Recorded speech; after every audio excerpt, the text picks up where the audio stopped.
Oh, do we have a drama for you unfolding at Pepper's Pond in Mayflower, Arkansas, where it's the Super Retriever Series Crown Championship. You're looking at Bobby Wills, who brought 3 dogs to this championship, and they're still in the running. This is a real challenge that they're facing, and that means any dog at any moment could be instantly eliminated. Just ask Lyle Steinman, who normally brings a team of dogs to the line that do very well, but his 5 dogs that made it to the finals, 3 of them got eliminated. 2 are left, 1 yet to run. You'll see that in a moment. The real story was this dog. This is Dude, who showed remarkable concentration and focus as he put up a stunning score to take the lead with his trainer and handler, Stephen Durrance, whose quiet, zen-like approach guided Dude through a series of obstacles that these judges had put forth, and he came away with just 6 faults to take a huge lead in Series 3. It left Durrance with nothing but a big smile, and the crowd was stunned. 1 man yet to go, 1 dog yet to run, but so much more drama yet to take place.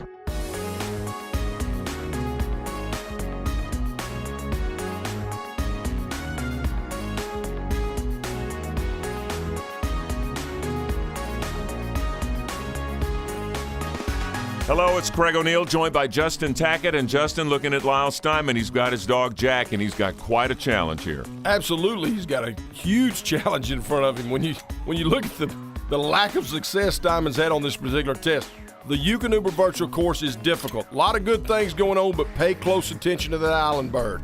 That little orange X right there that denotes the blind is what the whole shooting match comes down to. Everything comes down to that island bird. He'll do fine on the rest of it, I have no doubt, but will he be able to stop Jack and get that cast? That's the question. And this dog, Jack, is so accomplished. Watch his performance at the line here. Watch how he concentrates. Look at the focus. He's outstanding. I mean, he can do it all, long, short, and do it as good or better than any dog in the country. He's marking the short ones. You've got to look up, look up, look up, look up. There you go, biggin. That's what we call flash marked. In other words, he saw that bird fall right at the end. That'll be very helpful. And to take a dog, regardless of their level of experience, see a bird, something that they desire more than anything on the planet, land right in front of them, and then have the wherewithal to look up and out without a white coat in the field, without any attention getter in the field. Look out there 100 yards and find that next bird. That's big dog stuff, man. Very difficult to teach. And it's an amazing accomplishment. Very few dogs in the world will actually do that and do it well. This is a Michael Jordan, a LeBron James that you're watching here. You're not going to hear many whistles as we take a look at the scoreboard, which sets up what we're looking at and why Jack needs to perform so well. Yeah, because, I mean, dude has the big Mo on the side of his football helmet right now. He's got the M and the O, the momentum's on his side. He's ripping through this thing. Jack's going to have to come on strong. You know, and it's rare. You think about all the scenarios we've been in, and very rarely have you ever looked at Steinman and thought, you know, man, he's the underdog here. And in my opinion, right now, even though he's still got a commanding lead, he's an underdog. What about coming to the line, even though you have an accomplished dog like Jack, but you've bombed out so many times before, do you bring those negative feelings to the line? Can that affect your performance as a handler? You know, I think an average handler would, but I think a guy like Steinman with that much experience, he's used every single negative that's taken place, especially that he's personally experienced in this scenario, and probably used it as an advantage. In other words, I don't want to do that again. Got to make sure that doesn't happen. And this is kind of the more bullets theory. You know, we got the war, the guy with the most bullets. A lot of times that's the guy that wins. So Steinman has the most bullets. So we'll see what happens, because so far he's also had the most casualties. Uh-huh. And right now, you'd have to say Jack is doing very well. Absolutely. Hanging in there, got a little handle on the mark. But again, it's a one-bird test, just like all great tests are. It's a one-bird test. Get that dog on the island. Remember, they've scented that island. And let's see what happens. Can he get that cast off it? Got his attention. Go that way. Remember, he's telling him, hey, forget about all your natural instinct. Boom, in the water, but he's angling back. Steinman needs it good. He needs to stop him here. He needs to get a good cast. Jack needs to go left. Again, it just depends on what the judges want to do to you here. He gave a very clear over. The dog took a very clear angle back. So we got to kind of the judges really should decipher exactly what they want to do. That could be a cast refusal. He made it through the battle, though. He comes away with 13 faults, and Steinman, after losing so many dogs, is now breathing a big sigh of relief. He's still got the lead, but dude has got the momentum. It's a two-dog race at this point, man. It is a two-dog race. And with that, we conclude Series 3 and move on to Series 4. What's going to happen next? 2 dogs at the top, but could another one come from nowhere? Stay with us.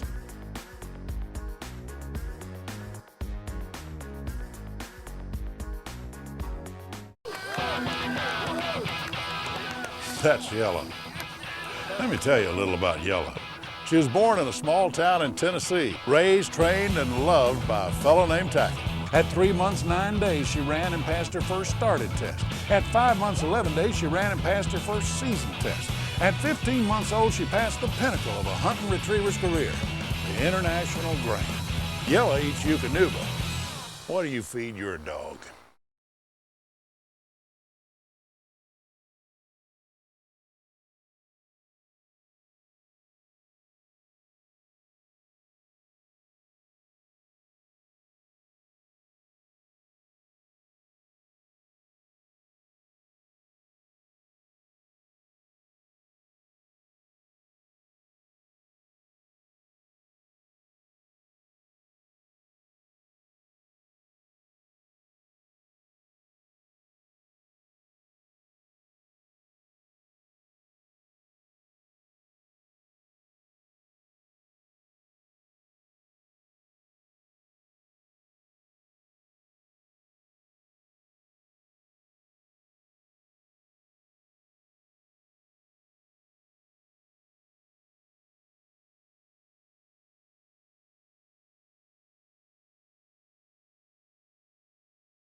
The Super Retriever Series is powered by Eukanuba, the Huntsville Sports Commission, showcasing one of the South's greatest cities.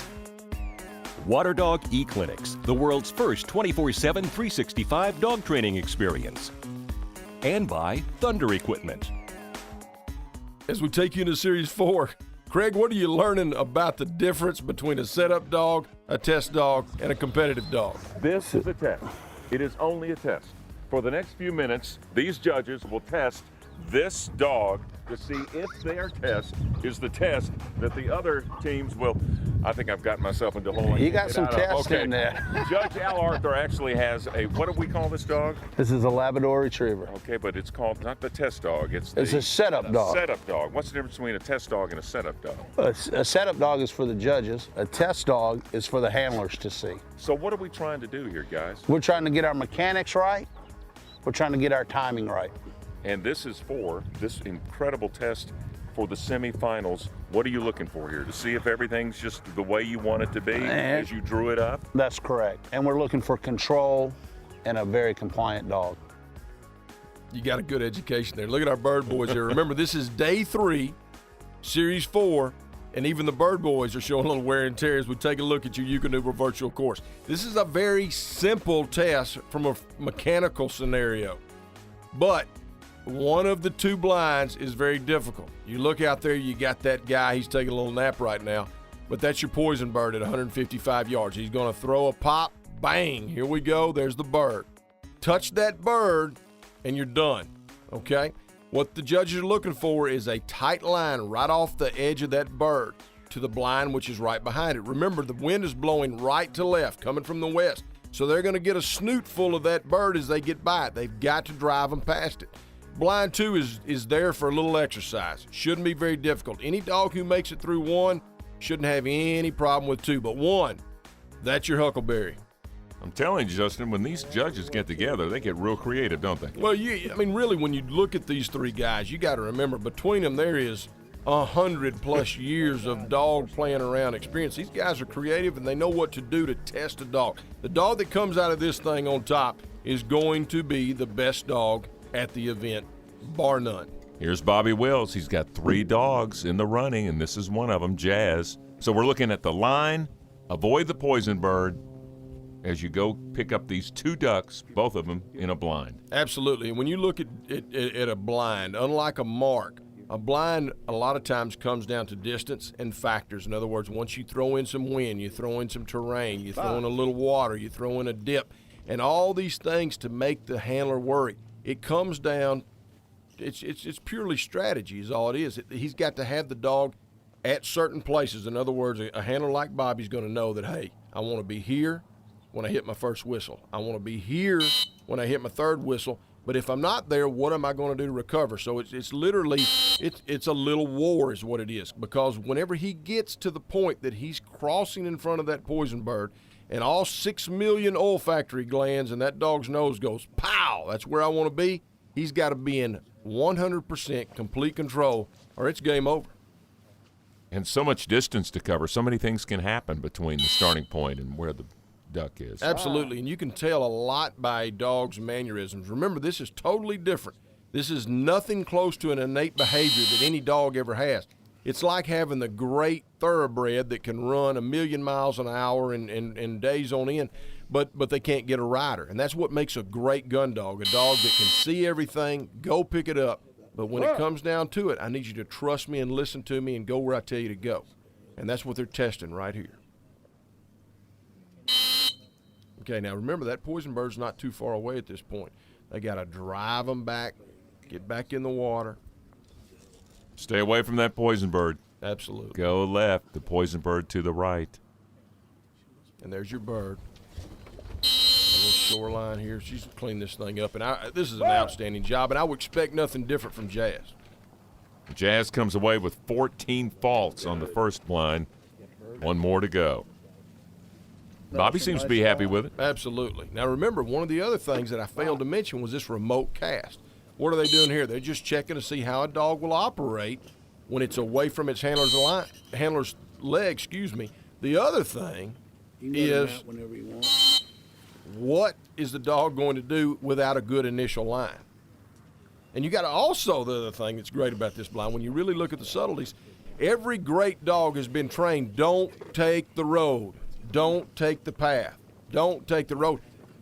In stark contrast, these judges are saying, hey, take the road. So you see how she's fighting it? She doesn't want to be on that road.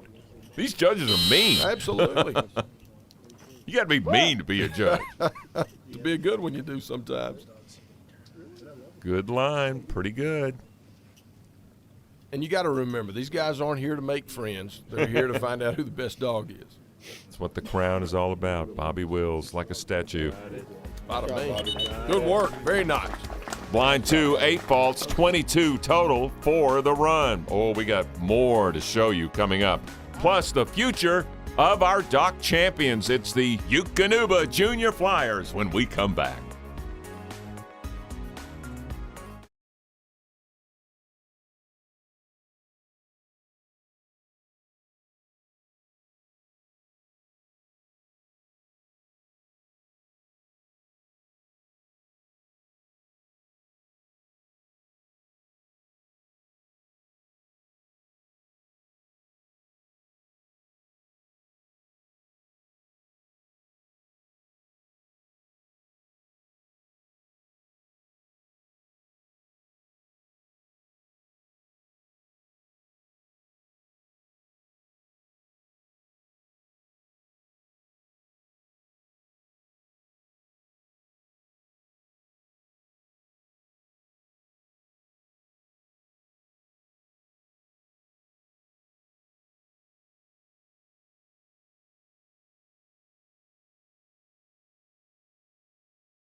scene is Riverfest in Little Rock, Arkansas, where there are all sorts of wonderful attractions set up and our dogs and handlers taking advantage here on the Ferris wheel.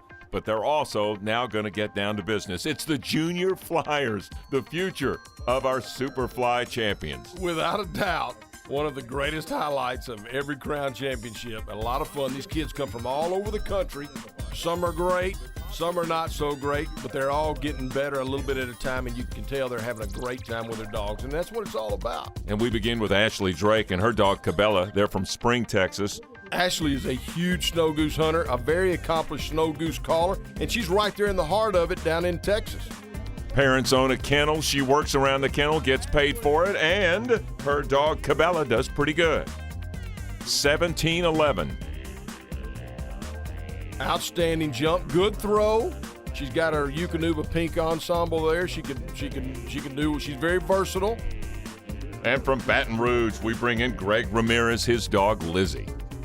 You know, with a guy from Baton Rouge with a Labrador, he's got to be a huge duck hunter. Good throw, Greg. Outstanding. And Lizzie does pretty good. She's a youngster, getting better, kind of hadn't figured out yet that, hey, you can really focus on that bird. And I'll bet you next time we see Greg, they'll really fly. All right, let's bring in James Sozio, and this is the dog Twister, who's also been competing in our regular championship, but now in the junior finals. I'm telling you, look at Twister. Twister's got the ultimate build for a jumping dog. I mean, literally, it's perfect. It's a high jumper. Look at that. Even with a pretty rough throw. We're gonna give James Sozio a break here. The kid's just a rookie. Did you see that dog? That dog just jogged up there and jumped a mile. 22-6. That's going to be a tough distance to beat. Coco is a rescue dog, a Katrina rescue dog. Leah Domas from Lafayette, Louisiana. Here we go. She's got a pretty unique approach here. A little love and tenderness, baby. She's going to launch her dog. Watch There this. you go. Bam! Go get it. Ah! I love it. Great stuff. That jump from Twister is going to be tough to beat. 22-6. Coco gets an 18-11. Pretty good jump, though. And a great throw. An outstanding throw. All right, that's the first jump. Let's show you the second. Bring back up Ashley Drake. Big-time snow goose hunter, and you can tell she knows what she's doing with the dogs up there because whenever she tells them to sit, boom, they're there. Pretty good throw, good jump. Did 17-11 the first time, and the second time, 17-3. Pretty consistent for Cabela, but it's not going to be enough to win. She looked good doing it, though, brother. That's what it's all about. Exactly. Here we go. And Greg Ramirez back up with Lizzie. Lizzie will just watch the bird she can fly. Look at the bird, Lizzie. Ah! Good throw, though. Good throw. Didn't quite take off like, look at the rump up. You got to love that. Didn't quite take off like you needed to have. 14-5 for the second jump. And the crowd sort of likes it, but this is the dog to watch. I'm telling you. Twister is an athletic machine. Look at the legs on that dog. I'm telling you, greyhound, retriever, whatever you want, she can do it. Good jump. 22-6 the first time. Second time, not quite as far. 19-5, but I think you're looking at the winner. But a great throw. An outstanding throw. Good job, James. Good job, Twister. Now we've got one more left in the tank here. The rescue dog, Coco, who you can tell is pretty happy to be alive.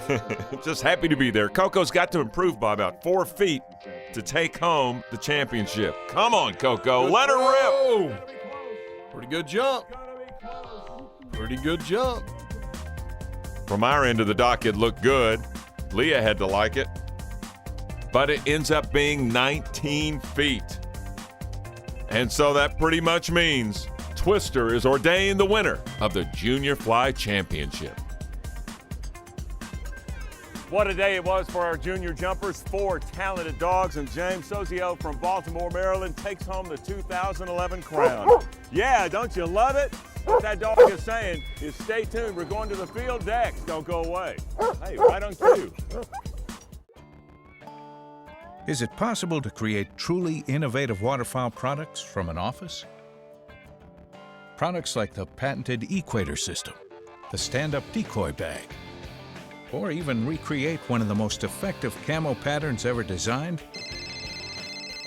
So, can you really design waterfowl gear that solves problems that real hunters face from an office? If it's our office,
The Super Retriever Series has been brought to you by Drake Waterfowl, innovators in waterfowl hunting. DNT Media, we make market leaders. And powered by Eukanuba.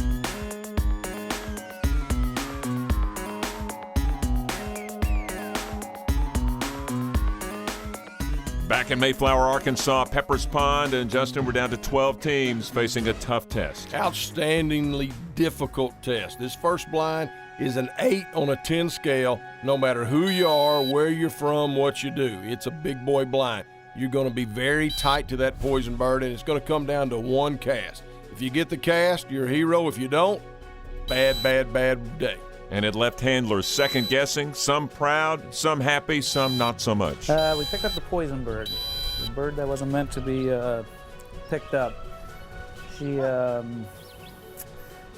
came out of the holding blind, and I think from the excitement this morning, being we were through this area, a lot going on in there.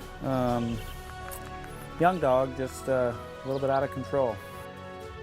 Boo and Mason Mayhew showed that a first-time amateur can compete. We had a pretty good run. She was cooperating with me very well. I made good decisions. She made good decisions, and came out with a pretty decent score.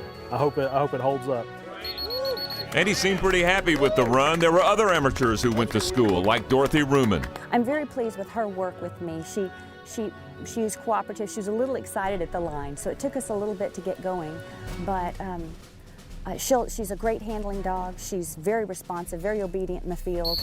It's a handler error. I just should have put more whistles on her. 4 series for an amateur, an outstanding achievement, but J. Paul Jackson got it done. He's a good dog. I mean, I've been saying all weekend long that Red is very, very tractable, that he works really hard with you. And, you know, he saw the poison bird out there, and I told him no. He immediately looked off of it, and he never thought about it again. I mean, I got to love this about this dog. And he's only 5. We'll be back for the next 2 or 3 years, I feel like. So I'm pretty proud of my boy no matter what. J. Paul's come back strong with Red and Yodi. Yodi should do well on this. He's not known for his speed, but he just continues to get it done. Slow and steady, he's always there. And the great thing you'll notice is the amateurs and the pros working alongside each other, learning from each other. Again, another amateur in Kevin Cordry and Hemi. These amateurs are gathering in numbers, getting stronger and stronger. They're learning a lesson with every run. I was hoping that hard whistle would get him to look back at me so I could get a cast, but he was locked on. No! And he picked it up. Well, at least he can laugh about it as we look at last year's champion, Bobby Wills, and his dog, Rip. Rip did an outstanding job. Remember, he's had 3 dogs into the top 12. Bobby is coming on. Yeah, Colt did a good job. He got a little close to the point on me. I wasn't sure what they was going to do to me there, but he handled off really well. He got a little deep of the blind, a little his fault and my fault, because we both can't see as good as we used to. But he made up ground on the second blind. I think we had 2 whistles, and he killed the second blind off that remote. And now, Lyle Steinman. Extremely unbelievable dog work out of Coot. I mean, he's laid down some textbook water blinds, you know, on Pepper's Pond before, and you know, we just didn't have enough good luck, I guess you'd say, in first series or the third series. You know, yeah, I hope Jack can run close to that perfection, but it's going to be hard to do that. I mean, that was just, you know, he's seen the picture and, you know, got on the point, off the point. I mean, he knew where he should be. So, yeah, he ran a phenomenal set of blinds. Great performance as always from Lyle Steinman and Coot, but we're down to our final 4. It's Jack, Dude, Yodi, and Colt with 1 series left to go. You've got to be here next week. Who's going to take home the crown as the drama continues to build?